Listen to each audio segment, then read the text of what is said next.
Hi, and welcome to our first episode of Oslo.AI. My name is Maged, and I'll be your host for this episode. Today we have Stephen, who works as a data scientist at Elkjøp. Welcome, Stephen, and thank you for being our first guest to the show.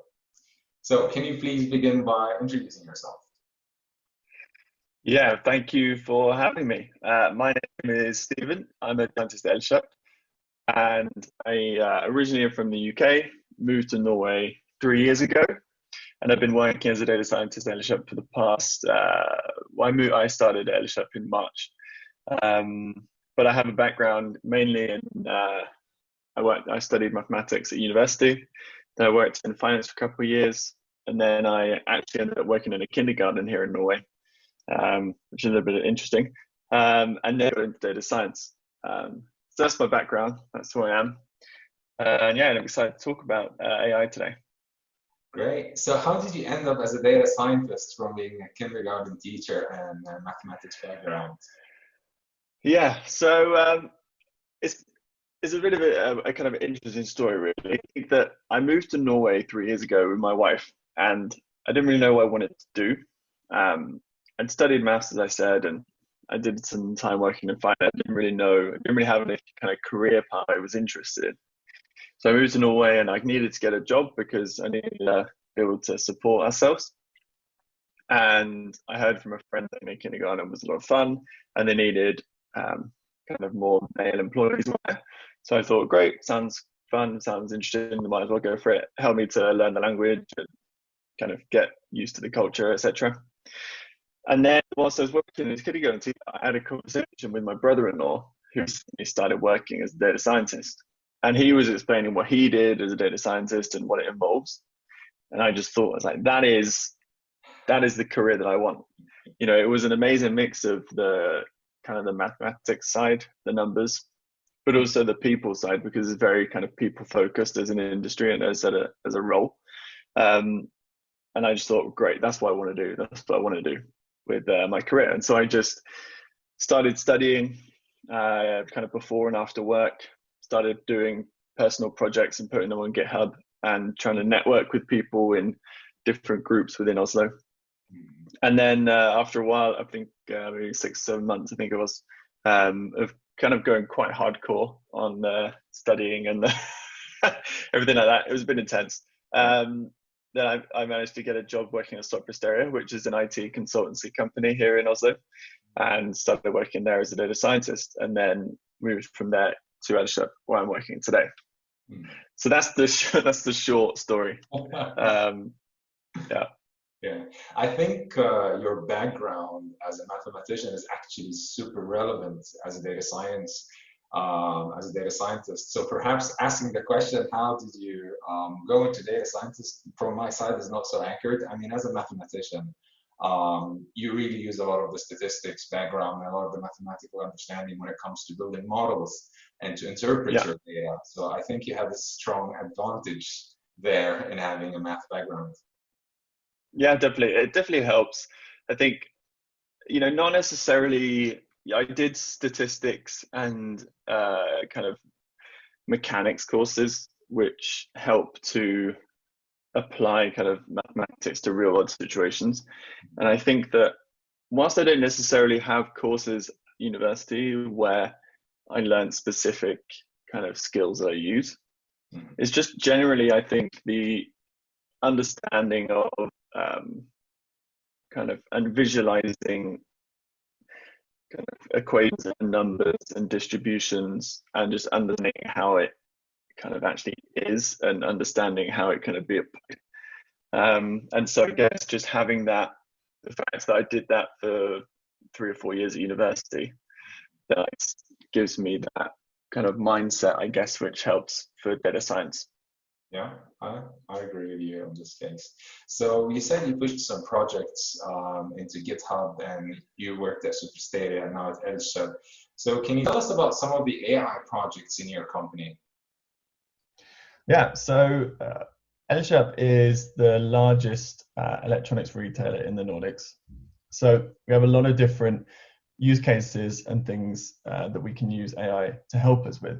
So it's quite a large scale. So we have, for example, in our customer club, which are customers that we're able to provide with personalization, we have around 5 million customers, and you know, a lot of purchases happening every single day for all these customers. And so one of our big tasks as a data science team is how do we provide personalization to all of these 5 million customers.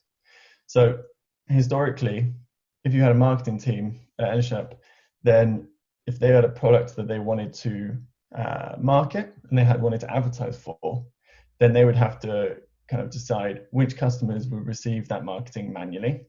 So they would say, this is a TV that's quite expensive, so therefore we'll send it to people who have purchased over this amount before and have purchased this product before, for example, and then they would send it out to that group. And obviously this works well when you have a team of people that have really good business knowledge and who work on a very small amount of projects and products. Whereas obviously we're now like scaling up a lot in terms of marketing and the personalization that we're working on, and so it doesn't really work to do that kind of manual creation. So what we did was we created a project around customer segmentation where we looked at customers in the customer club, and then we used the segmentation algorithm to group customers into customers that had similar purchasing behaviors. And this means that when you're sending out marketing and kind of communication to, I don't know, about this TV, for example, then you would be able to look at, for example, customers who are similar to one another, who are relevant for a given product. And the kind of segmentation algorithm would look at that and figure it out itself, rather than relying on business knowledge from a given number or a relatively small number of people. So that's one project. And the other project that kind of started working on recently is very much around product relevance.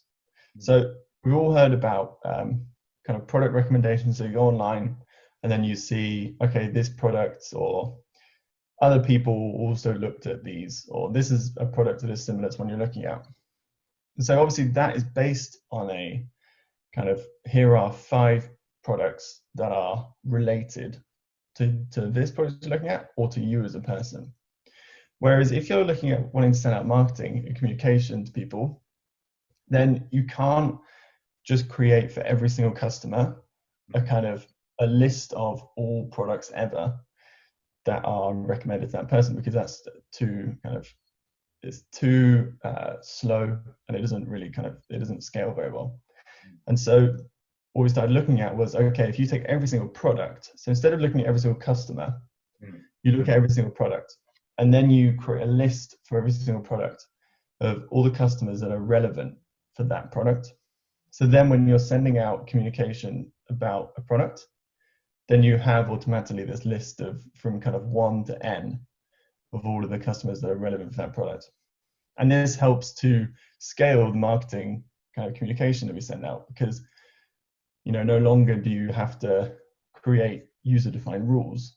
You then just have you type in a product, and then you would be returned a list of however many people you wanted of the kind of top n customers that are relevant for a given product. That's another project we're working on. Yeah.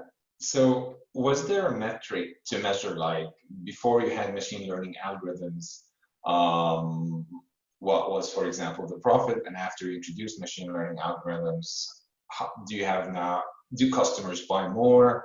Did the profit margin increase? I mean, people are buying more and more technology naturally every year because of the introduction of like the new iPhone and the new smartwatch and things that wouldn't have existed 10 years ago, let's say pre-machine learning era. So what sort of metrics do you use to measure, wow, look at how much our algorithms has contributed to the company growth, for example, by product recommendation to the customers? Yeah. So for example, when we look at marketing and communication, the big thing is the percentage of people that interact with or click on a given link or a given piece of communication that you send to them. And we see that when we run A/B tests for communication that we send out to customers, where we use machine learning to, I don't know, define the group or define the content and then we run that up against a kind of humanly defined group of people or content, then I would say a statistically significant number of times the machine learning based group or content performs better in terms of kind of click metrics than the humanly created one does. That's that's a good metric to measure it. So that machine learning algorithm, I'm roughly guessing here it's supervised machine learning because you're predicting based on historical data. Yeah. So the product relevance is will be a supervised learning problem. The segmentation is an unsupervised learning problem because for the segmentation we are looking at the historical data, and then we don't have a given feature, or no, we don't have a given target that we're optimizing for. We're just saying here are the 5 million people, and here are their key features for how much they've purchased, etc. So then what are the groups within that, and then the model will just find the groups and then rank them. And whereas the relevance uses a kind of, in the base, it's a product recommender model in the base, and then we're able to get out the user embeddings. I don't know. Are we talking about this? Because we can get out the user embeddings, and then then you're able to create kind of relevance scores for those users based on those embeddings from the product recommender model. Right. So you're basically using two types of, let's say, families of machine learning algorithms. You're using supervised machine learning to create recommender systems, and you're using unsupervised machine learning to cluster your customers into segments. Yeah. That's so you're actually using two, and it's very significant to you as a company. If you would talk about some of the technologies, how much of the open source technology do you leverage, like scikit-learn, pandas, numpy? How much is open source versus how much is built exclusively internally? I would say almost everything we use is open sourced. So in terms of our technology and what we use at Elkjøp, we use Azure Machine Learning as the basis for what we do. So that is where we train our models, that's where we register our models, that's where we do everything basically. And it's all kind of orchestrated out of Azure DevOps. So that's the basis. But and obviously that's not open source, but the kind of packages that we use within our projects would almost entirely be open source. So I'd say that 99% of our projects is pandas, numpy, scikit-learn, or TensorFlow. And yeah, so those are the kind of absolutely key the packages we use. And we also have we created an internal Python package that is not open source, which helps us, is basically a kind of wrapper around Azure Machine Learning, which helps us do kind of a lot of the stuff that you often want to do, but you don't want to just replicate the code the whole time. So we created an internal Python package to help speed up basically development and the process to production. So it's like a template basically to accelerate certain steps? Yeah, so you basically, a very common thing from, just as an example, we found that when we were using Azure Machine Learning, they have their own Python SDK that helps you do stuff. So for example, if you want to run an experiment, then their Python SDK or their package will do that for you, but you need to write maybe 10 or 15 lines of code to run that experiment. And for us, we would almost always just do exactly the same thing. And so you would just be copy and pasting the whole time. And, it's not really, you kind of think, well, it would be so much easier if we just had our own internal package that we just did this and maintained it. And then you changed it one place and then it changed everywhere. So then we created this internal package and use that. And that's really helpful for, both maintaining projects and onboarding new people and kind of scaling the team generally, which is really important thing, and I think we're going to talk about that later. But that's a super important thing that we didn't really, I guess, think about before. So we've been speaking about the advantages of using AI, machine learning. I think we're using the terms AI, machine learning, although they're quite different things. So now that you mentioned scikit-learn and supervised learning, I think we anchored this conversation into machine learning, since this is a machine learning topic. What are the sort of downsides of using machine learning in these projects? Yeah. Yeah, that's a really good point to raise, actually, because very often people just think that machine learning is just the solution for everything. And it obviously has a lot of positives, but there are also downsides as well. So if we look at, for example, that marketing use case that I talked about earlier, where you're segmenting customers and then you're sending out kind of tailored marketing to each segment. Well, that is obviously a big, well, the positive is that you can scale that and you don't need people to define given rules, and the model will figure it out. The downside, however, is that your knowledge of the people within that given segment is, or maybe less than if you did it manually. So if you have a kind of user or a business user defined segment that you've created yourself to send out communication to, then you're able to say, these customers within this given segment have purchased these 10 products before to a value of X krona and over the course of Y months. So you know yourself very well what that person is and what their habits are. Whereas if you have a machine learning segment, that may be kind of an optimal segment for customers who are very similar to each other, who have a similar behavior. And it will, it will display the type of people that are in there in terms of their average values for given metrics and features. But your understanding as a business user of who those people are is probably less than if you did it yourself.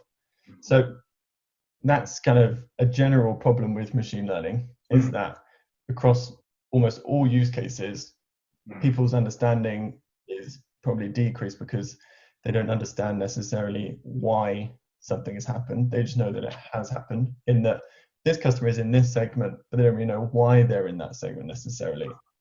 So that is a downside. And so then that requires that you have business users who both trust the team that have created the product, and also understand a little bit about how it works. Because I think the danger is that if you just say, oh, it just made its mind up, it just did it itself, then that doesn't really help long term because people don't trust it. Another downside is that machine learning models need maintenance, and that is a manual task which you can't get away from. And if you create 10 machine learning models to solve really big problems for your company, then at some point they're going to break, and at some point they're going to start predicting things which are a bit odd and don't really make sense. And you're going to have to find out why that is, and that's quite a manual maintenance job which takes place because data drifts over time. When you create a machine learning model, some features will have a really high importance and others won't, and then you'll kind of leave it and you'll let it run, and then a few months later you'll find, oh, those features are no longer kind of indicators for a given target. So yeah, that's another downside. Machine learning is like, sometimes some algorithms are like, you've moved the log reading from the marketing and sales people to the programmers to do it. If you have to debug and you have to diagnose, okay, why is my model predicting wrong? You have to go through the logs. You have to debug, and you literally have there is still a manual job involved, but I guess the manual job is perhaps more complicated. And we that's something that we experienced because our data science team at Elkjøp has been around for maybe 5 years now, and so we have a lot of models in production that have been around for a very long time. And obviously, teams change, people move on, new data scientists join, and you have to keep maintaining those projects. And data science is a very young field, it's very new. And I don't think that's a problem that a lot of people have really kind of understood yet. That when you create a model, you have, like, someone is going to have to maintain that in 5 years' time. If it still works and if you still want to use it, but someone's going to have to maintain that. And that's something that we're experiencing now as a team, where a large part of our time is spent kind of maintaining and kind of doing further development on projects which the company relies quite heavily on. And that, is just a pure time cost. That's takes a lot of hours to do. It'll be interesting to see in a couple of years where machine learning is, and what is the total contribution over a larger scale. So perhaps in the short term, we do really see how machine learning automates, how machine learning helps. And I guess the whole data scientist team didn't exist, as you say, 5 years ago. So you actually added all that five. I don't know how many are, let's say you're X amount of people, so you added Y amount of overhead, and there we see there's a jump in sales. Now it will be interesting to see in the next 10 years how much that team has contributed. What are your advice to other companies using, or what if you would advise a company to use AI or machine learning or deep learning, because you mentioned TensorFlow, so I'm assuming deep learning there. What would you advise them to do? Where to start? Yeah, I think there's obviously a lot of companies now looking to get into AI. And I would say that the first step when you're thinking about using AI as a company is to first understand if you yourself as a company are ready to implement and to use AI models. Because say, for example, in Elkjøp, we are a data science team, or a kind of a data generalized team of engineers and data scientists and analysts, of probably maybe 20, 25 people. And there is a large amount of other users. I mean, Elkjøp as a company is like 12,000 people. And putting a model into production and getting people to use it is not just creating a model in Python and kind of dumping a pickle file and then calling predictions. It requires so many different people to implement it into systems. Maybe you need to make changes to it, the kind of front end on the e-commerce platform. Maybe it needs to be integrated into some kind of SAP thing, SAP module.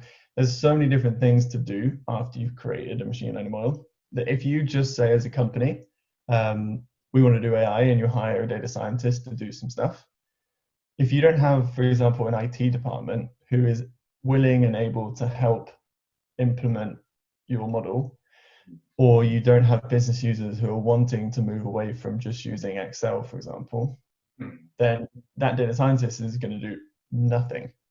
So I would say that the first step is to say, do you as a company have the departments and the people in those departments available to do this, because it takes time outside of the data science team as well. I would also say, think about the kind of culture that you want to build. Because you can either hire in data scientists internally, or you can hire in consultants to do data science projects for you. And I would say that if you are wanting to build a kind of AI and data science culture within your company, and you want to really kind of use AI going forward as a big part of your kind of strategy, then I would say that you really need to think about what kind of culture you want to create. Do you want to create a kind of project by project culture? Because maybe you are a company that suits really well, where you have a few key things that you want to solve, then that may work. Or do you want to hire in a lot of people internally and create a kind of data culture where you find issues and then you solve them with data science? So those are kind of the my two key pieces of advice, I guess. Hmm. You mentioned something very interesting here. You stressed how important it is to have an IT team, and you also stressed that there is a front end team that has to react, and a back end team to do the infrastructure upgrades and where data is stored. As a data scientist yourself, which team was the most valuable? I'm not demeaning any other teams. So as a data scientist, you go like, once you're done with the models, what do you say? Which team do you really want to go to next? As in, which team would I think is the most valuable for putting it into production? Yes, yes. Well, for us, at least in my experience so far in Elkjøp, I would say that when I'm working with, or the projects I'm working on at the moment are very much based around business users having data and insight available about customers. Mm. And so for me, the absolute key is having kind of people working back end to help implement that data into a given system. So for me, it's the kind of back end team. But then I can imagine if you were someone who wanted to implement some big model on the kind of e-commerce platform, then the front end people are probably pretty key as well. Yeah. But I know that it may be a bit of a cop out, but I would say that I think both of them are quite important.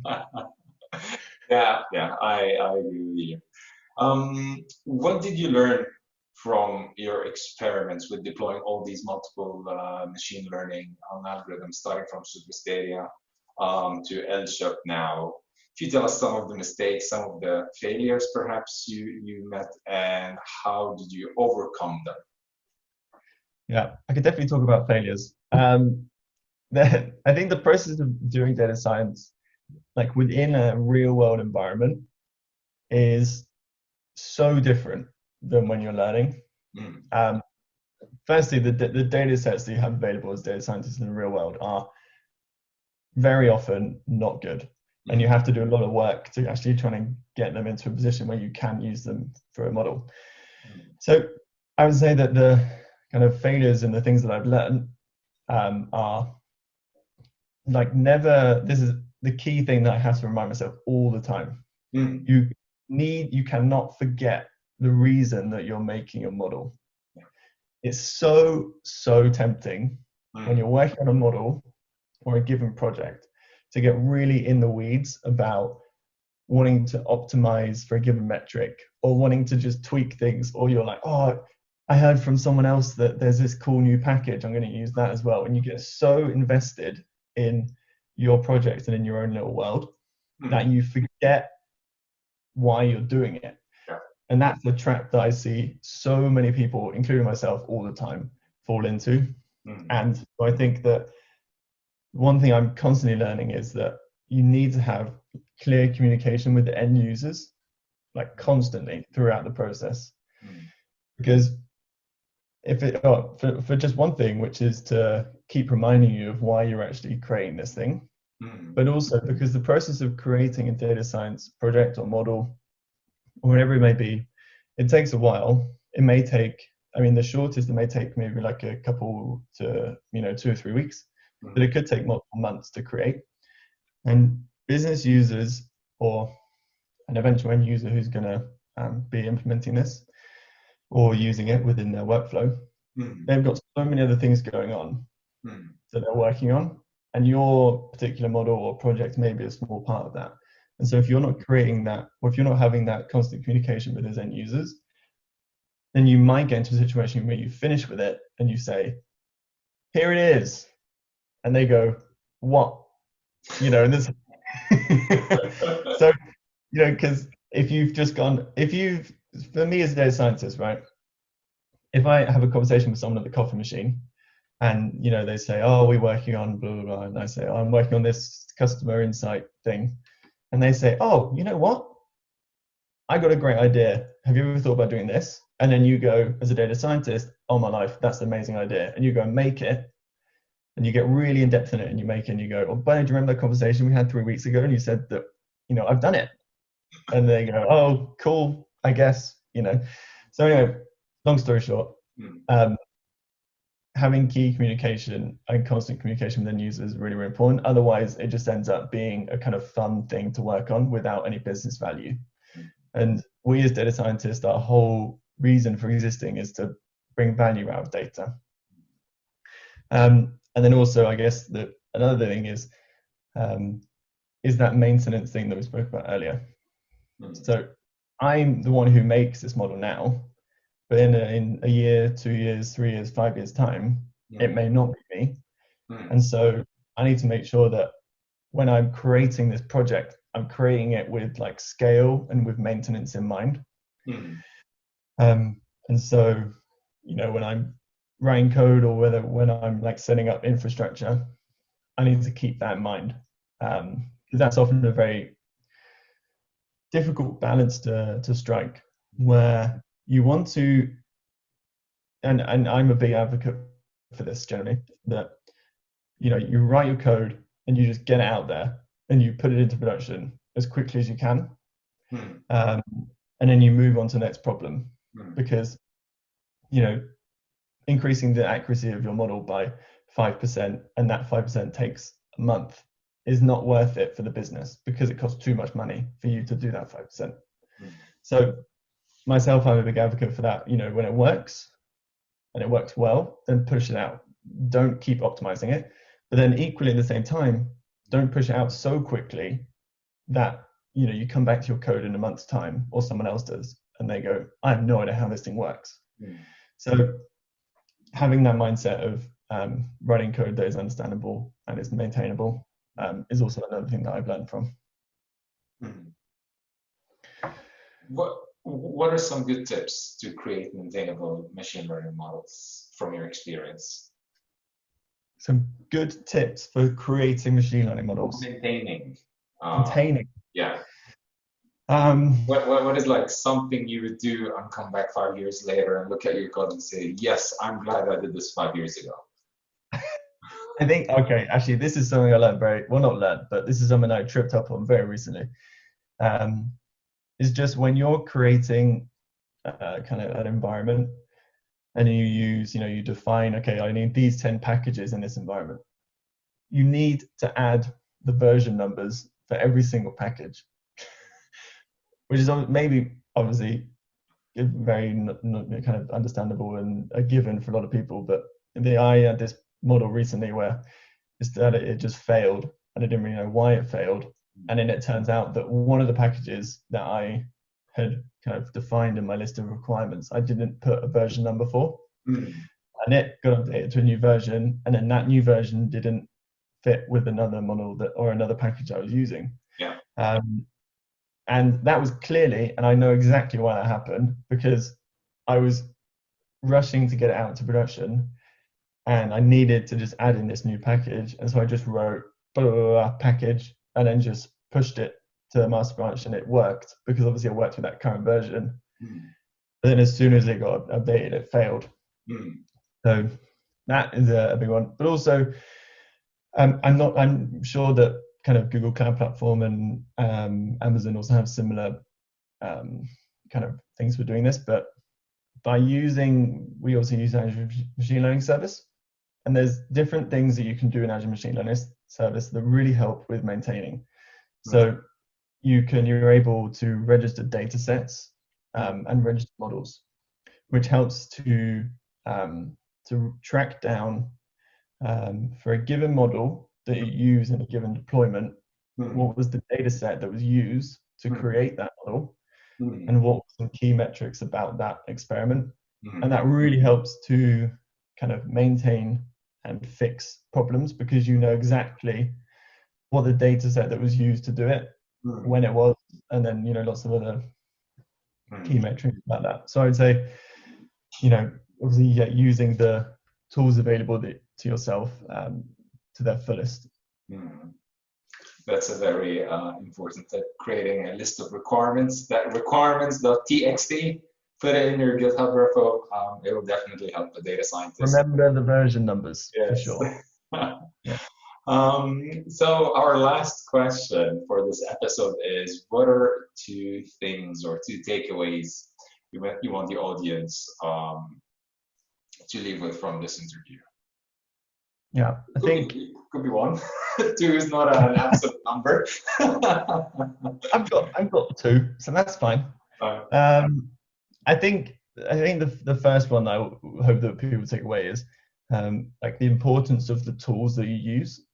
So I mentioned earlier about this Python package that we use internally, and also using the tools in Azure Machine Learning as well.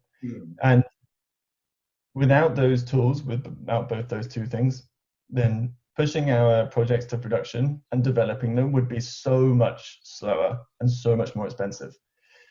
And it's really tempting to just, code on your laptop and then, say, oh, cool, I'm done. Whereas actually, when you scale up from 1 to 2 to 5 to 10 data scientists, those tools become, I suppose, exponentially more valuable for every single person you add to your team.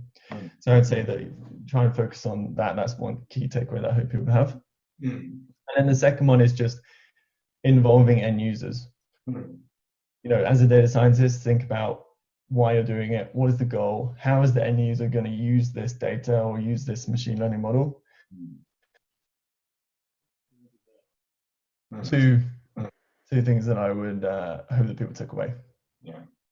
Well, that's our end of our episode today, Stephen. Thank you very much for this valuable input and for walking us through some of the projects where AI was very beneficial. Thank you for also sharing the downsides, because I think a lot of the market is talking about the positive sides, but neglecting the maintenance and the negative sides or the harder parts of AI.